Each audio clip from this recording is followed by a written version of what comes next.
Good afternoon, Bloom Trojans. This is the Wednesday show. Coming up on today's edition of BloomScene, the Career Expo and More Fine Arts Week. I'm your host, Vicky. It is Wednesday, May 7th, only a few episodes left in this year, and you're watching BloomScene.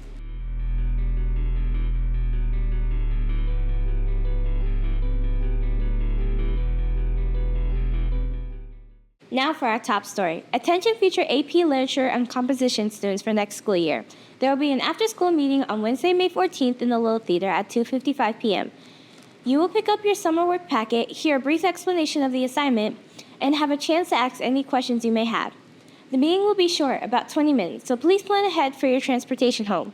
It's very important that you attend. If you absolutely cannot make it, you must arrange to meet with Mr. Gassaway before or after school sometime in the next 2 weeks. Remember, the summer work is not optional. It is essential for the first unit of the 2025 to 2026 school year. See you there! Speaking of students, looking ahead of the future, Bloom recently held a Career Expo in the Fieldhouse. Let's take a look.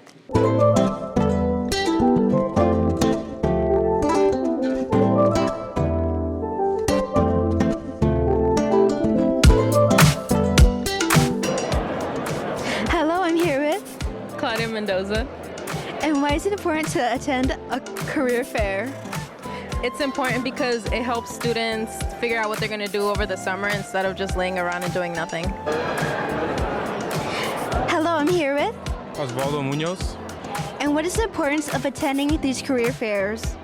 I think it's important to attend these career fairs because it provides a one-on-one experience with adults. You can ask them questions about working over the summer. Hello, I'm here with Chase. All right, so the question for today is, what do you think is so important about these career expos and why students should come to it? I think it's very helpful and very mind expanding on the way that people are able to come here and see the type of jobs they want or they might have interest in the future. And it really helps somebody get a sense of what they want to do after high school, or even they could do right now that, will help them build a future for them and hopefully have a good career. Are you looking forward to finding a career here? Some of the things around here interest me. I mean, there was a mental health table, and I've also been thinking about if I were to go into social work or not. And I think that having these type of things will probably help me get on that way. Thank you.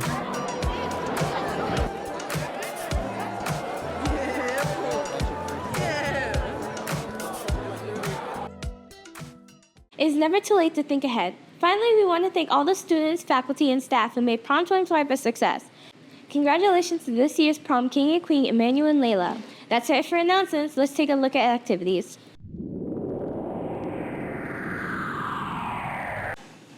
Thanks, me.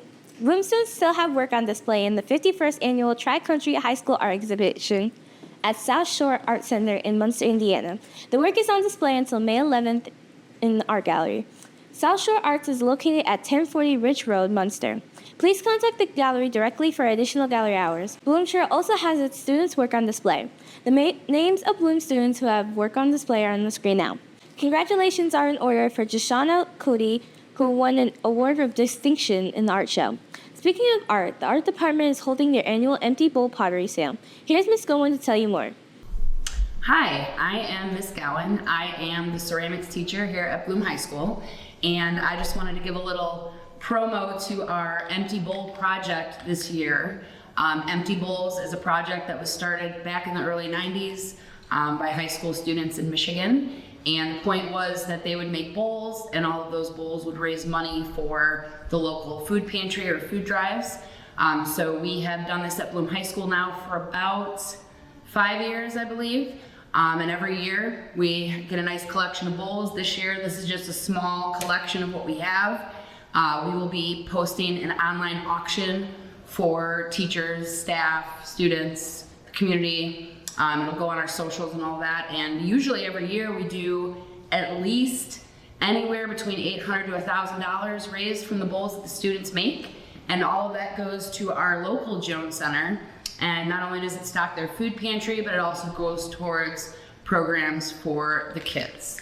So be on the lookout for our online auction. We have lots of bowls for you to look at. If anybody wants to stop by in the IE building to see them in person, I will have them on display. Thank you, Ms. Goen. The link for the sale is coming out on May 11th. In other fine arts news, let's take a look at another event from Fine Arts Week 2025. Students were treated to a photography workshop. I wouldn't do this forever, so that's what I did.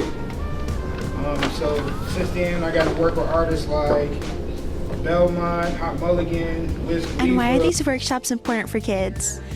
With Fine Arts Week, we think it's really important to expose students to lots of different experiences that they would never normally get in a class. You know, it's interesting to find out what are some of the other things that are out there. 3 grid. So if you look at the first picture, it's still using the rule of thirds, but the rocks are in the middle of the photo. So that way it's just bringing your attention straight to the little pillar right there. But if you look at the one on the right, it's using the rule of thirds, it's bringing it to the left side of the image. So now it's showcasing not just the rock. Yes, that's a focus in the photo, but now you're more focused on. Hey, what's your name? My name is Fernando. And how did this class help your photography skills? So photography is already like a big hobby of mine, but being in front of an actual professional photographer and who takes specifically concert photos, it's really enlightening to see his work, especially his color grading, editing skills, things of that sort. So I'll definitely be experimenting with that. That's it for activities. Now let's take a look at sports.